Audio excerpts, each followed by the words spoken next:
ताकत के गलत इस्तेमाल, गिरफ्तारियां और इन सब चीज़ों को जस्टिफाई किया, ये कहते हुए कि कश्मीर में मिलिटेंसी है तो यहाँ बनता है। किस लिहाज से बनता है? क्या क्योंकि यहाँ मिलिटेंसी है कानून लागू नहीं होना चाहिए? मिलिटेंसी है तो यहाँ बच्चों को इंसाफ नहीं मिलना चाहिए? मिलिटेंसी है तो लोगों के पासपोर्ट रोक दिए जाने चाहिए? ये बनता है, मैं समझा नहीं। और चलिए मैं एक सेकंड के लिए वहां के हालात देख के कुछ लोगों को खुश करने की कोशिश की गई।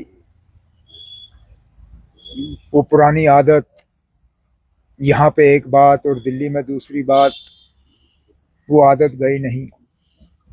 लेकिन जब एक बार पता चला कि जो कहा गलत कहा और लोगों ने उसको ठीक तरह से लिया नहीं, माफी मांग लेते।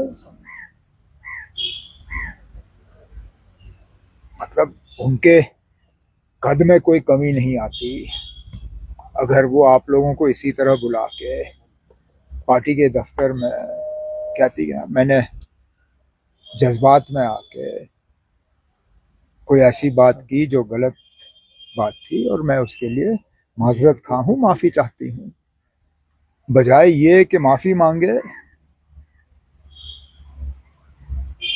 जख्मों में और नमक छिड़कने की बात। उनके एक वो एमएलए साहब के थ्रू ये बात कहलवाना कि ये जी एआई है, ये एआई का रील है। अब हम इतने बेवकूफ हैं। मुल्क भर की मीडिया थी वहां पे, उस रील में सारे कैमरास के सामने ये जो आपके माइकें हैं वो सारे नजर आ रहे थे। एक नहीं, एक से ज्यादा रील बनी है। अब आप यहाँ के लोगों की अक्लमंदी को जो है, आप यहाँ लोगों को बेवकूफ समझते हो, ये कहते हो कि ये एआई है। ये तो मैं कहता हूँ बड़े अफसोस की बात है। आपने जो कहा ठीक नहीं कहा, कम से कम इसको तो तस्लीम करिए। आपने आज तक 2015 के बीजेपी के साथ अकॉर्ड को जो है उसकी माफी नहीं मांगी।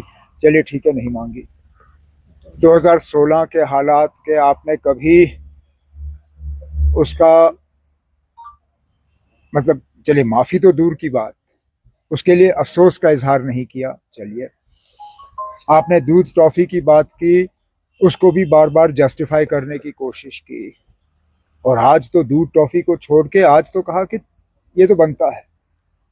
अब मुसीबत ये है जब जम्मू कश्मीर के साबका वजीर आला ये कहे कि यहाँ पे ताकत का इस्तेमाल करके लोगों के एहतजाज को दबाया जाए, वो बनता है।